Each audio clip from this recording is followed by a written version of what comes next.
Hey guys, welcome back to our channel viral India news channel में आप सभी का फिर से स्वागत है। चकाचौंध भरी फिल्मी दुनिया में काम करने वाले कलाकारों की जिंदगी के पन्ने भी ब्लैक एंड व्हाइट की तरह होते हैं। गाइस, आज हम बात करने वाले हैं एक ऐसी अदाकारा के बारे में जिनकी मौत एक रहस्य बनकर रह गई, जो कि है और उस दौर में उन्होंने बहुत सारे लोगों के दिलों पर राज किया था। हम बात करेंगे परवीन बाबी के बारे में, जिन्हें लेकर मिस्ट्री या फिर रहस्य की बातें आज भी होती रहती हैं।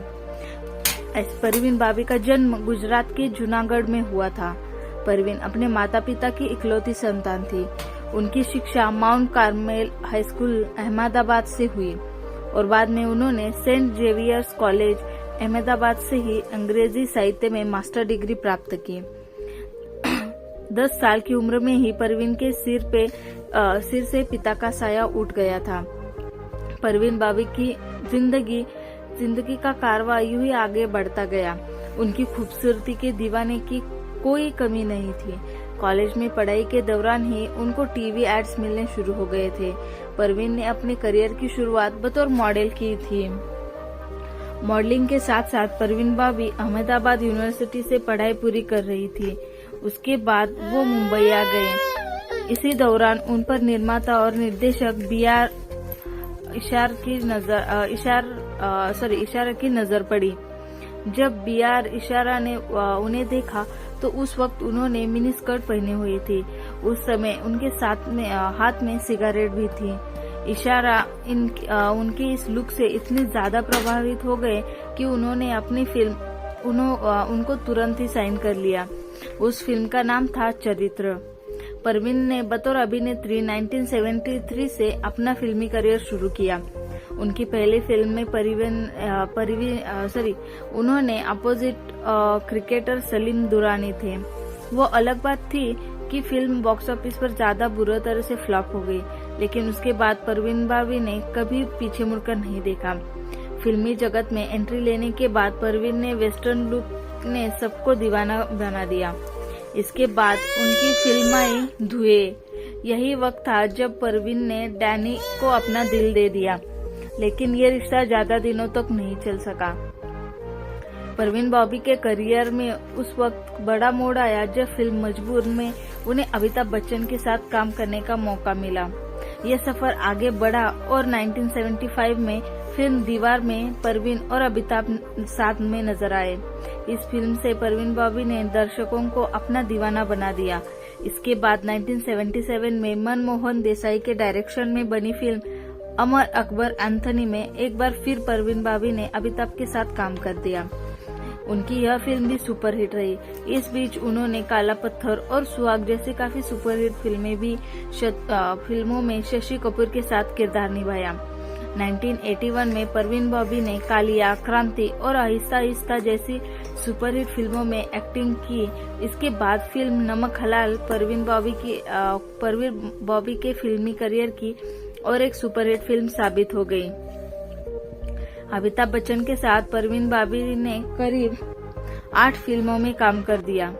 दर्शकों ने उनकी जोड़ी खूब पसंद की। बताया जाता है कि बॉलीवुड में शुरुआती दिनों से ही परवीन बाबी अपनी पर्सनल लाइफ को लेकर काफी सुर्खियों में रही। उनके करीब 3 साल के करियर में उन्हें 3 आदमियों के साथ जोड़ा गया। बदकिस्मती से तीनों ही शादीशुदा थे। डैनी से हुए ब्रेकअप ने परवीन बाबी को काफी दर्द पहुंचाया। परवीन बाबी अपने करियर को लेकर 7वें आसमान पर थी। 80s के दशक के बाद उन्होंने द बर्निंग ट्रेन, शान, क्रांति, कालिया, नमक हलाल, देश प्रेमी और अशांति ऐसी कई सुपरहिट फिल्में दी। काम का असर अब दिखने लगा था और कई फिल्में साइन करने के बाद परवीन बाबी काफी परेशान रहने लगी थी। धीरे धीरे उनकी तबीयत खराब होने लगी और वो अपना इलाज करने के लिए बिना चुपचाप देश से बाहर चली गई। 1983 में जब अचानक परवीन बाबी सब कुछ छोड़कर चली जाती है, तब उनको लेकर काफी अफवाहों का बाजार गर्म हो गया। कई फिल्में वो नहीं कर पाई। 1 साल तक परवीन बाबी का कुछ पता नहीं चला। 1989 में परवीन बाबी ने नए रूप के साथ वापस लौटी। परवीन बाबी उनकी मानसिक हालत ठीक नहीं थी। और वो किसी से भी बात नहीं करती थी। बोल्ड अदाकार अब काफी डरी सहमी सी नजर आती थी। 90s के दशक में परवीन बाबी के पास कोई फिल्म नहीं थी, काम नहीं था तो परेशानी भी बढ़ गई थी, पैसों की दिक्कत आने लगी। इसी वक्त उन्होंने ईसाई धर्म को अपना लिया। 22 जनवरी 2005 में जिस घर में वो रहती थी, उनके घर के पास रहने वाले लोगों को कई दिन से वो बाहर नजर नहीं आई। दरवाजों के बाहर घर का कुछ सामान भी पड़ा हुआ था। एक आलीशान फ्लैट में रहने वाली परवीन बॉबी, उनका मौत का पता चल गया जब उनके घर से भयंकर दुर्गंध आने लगी। जब घर का दरवाजा खोला गया तो अंदर का मंजरा देखकर लोगों के होश उड़ गए। बिस्तर पर परवीन बाबी की सड़ी हुई लाश पड़ी थी। डेट 22 जनवरी 2005 और जगह जुहू, मुंबई। कभी लोगों को अपनी अदाओं से मन मोह लेने वाली परवीन बेसुध और बेजान पड़ी थी।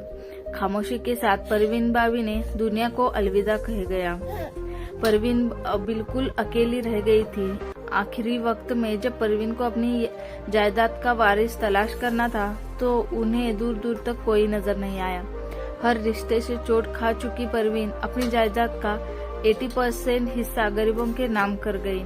इसका खुलासा परवीन की मौत के 11 साल बाद हुआ। 11 साल तक परवीन बाबी की वसीयत की जांच चल रही थी। 14 अक्टूबर 2016 को इस बात की पुष्टि हो गई कि ये वसीयत सही है और परवीन ने अपनी दौलत गरीबों के नाम कर दी है। सो गाइज, ये थी कुछ इन्फॉर्मेशन परवीन बाबी के बारे में। आपको ये वीडियो कैसा लगा ये जरूर कमेंट में मेंशन करना, और अगर वीडियो अच्छा लगा हो तो लाइक करना, साथ ही साथ अपने फ्रेंड्स के साथ शेयर करना, और अगर चैनल को